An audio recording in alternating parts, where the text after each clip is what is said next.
صورت آل عمران کے خواص، یعنی اس صورت سے انسان اس کی صرف تلاوت سے، یعنی الفاظ کا کیا فائدہ ہے، اس کے لفظوں کا، اس کی تلاوت کا، اس کے لکھنے کا اور اس کے ساتھ رکھنے کا، یا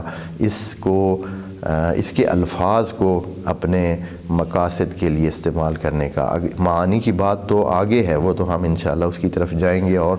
عرض کریں گے، لیکن پہلے ہم یہ دیکھیں گے کہ سورہ آل عمران اگر کوئی اس سے استفادہ کرنا چاہتا ہے معنی سے ہٹ کر، اس کا مطلب یہ ہے کہ یہ صورت پھر جب اس کے یہ استعمال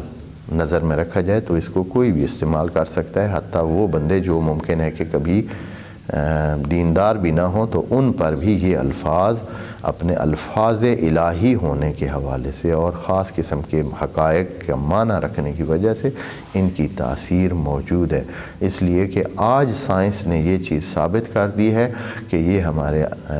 لکھے ہوئے الفاظ اور ہمارے بولے ہوئے الفاظ بھی ضائع نہیں ہوتے ہیں، بے مقصد نہیں ہوتے ہیں، بے فائدہ نہیں ہوتے ہیں، بے اثر نہیں ہوتے ہیں، بلکہ ہر لفظ اثر رکھتا ہے۔ آپ دوستوں نے یہ چیزیں پڑھی ہیں یا نہیں، یا مطالعہ کیا یا نہیں؟ نیٹ پہ بھی اس کے تجربات تک بھی موجود ہیں کہ فرض کریں کہ ایک بوٹا ہے یا کوئی ایسے پھول ہے مثال کے طور پر، آپ اس پر ایک قسم کی بات روزانہ اس کے سامنے کرتے ہیں یا 1 گھنٹے تک کرتے ہیں یا کچھ ٹائم کرتے ہیں تو اس پر ایک خاص اثر پڑتا ہے، اور ایک دوسرا پھول ہے جس کے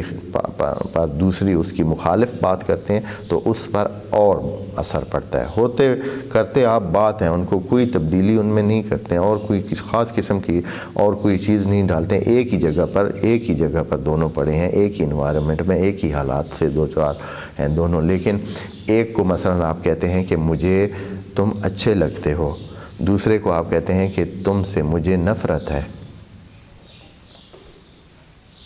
یہ جملے تو جملے ہیں، لفظ ہیں، کوئی اس کا کیا ہونا چاہیے، ایک بوٹے پہ کیا اثر ہونا چاہیے، لیکن اس کا اثر ہوتا ہے، اس پہ اور اثر ہوگا، اس پہ اور اثر ہوگا۔ ابھی پچھلے دنوں ایک آیا ہوا تھا کہ ایک بندے نے اپنی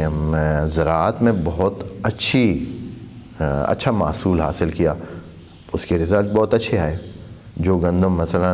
فرض کریں کہ 10 بوریاں ہونی تھیں، وہ 20 بوریاں 30 بوریاں ہو گئی اسی جگہ سے، جبکہ اس کے ساتھ میں دوسری جو زمین ہے اس سے وہ اپنے روٹین کے مطابق ہوئی۔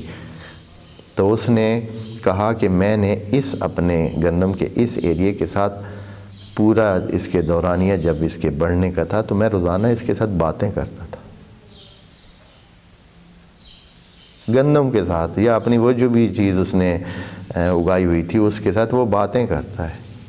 اور وہ باتوں سے وہ متاثر ہو کر اس کا جو پھل دینا ہے وہ زیادہ ہو گیا۔ یہ اب فرضی باتیں نہیں ہیں کہ اب مثلا میں خیالی باتیں آپ کے سامنے پیش کر رہا ہوں کہ اچھا چلیں جی انٹرٹینمنٹ کے لیے یہ بھی،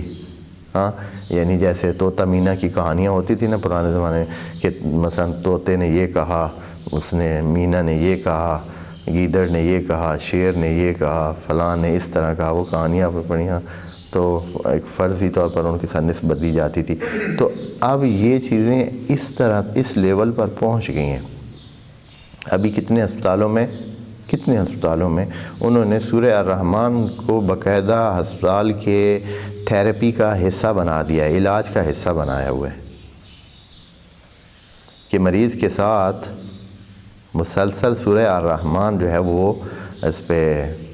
محدود پیمانے پر بہت ہلکی آواز میں، مناسب آواز میں اس کے ساتھ سورہ الرحمن تلاوت ہو رہی ہے مسلسل، اور اس کا اثر پڑتا ہے۔ یہ چیزیں مذاق نہیں۔ سب سے جو زیادہ دین اور تدین کے مخالف لوگ ہوتے ہیں وہی ہوتے ہیں جو علم حاصل کر لیتے ہیں، پڑھ جاتے ہیں، ڈاکٹر بن جاتے ہیں، انجینئر بن جاتے ہیں، سائنسدان بن جاتے ہیں، تو وہ ظاہراً یوں لگتا ہے کہ یہ سب سے دور ہیں دین سے، لیکن یہی لوگ انہوں نے جب محسوس کیا کہ واقعاً یہ ایک چیز ہے اور مؤثر ہو رہی ہے تو انہوں نے آ کر کیا۔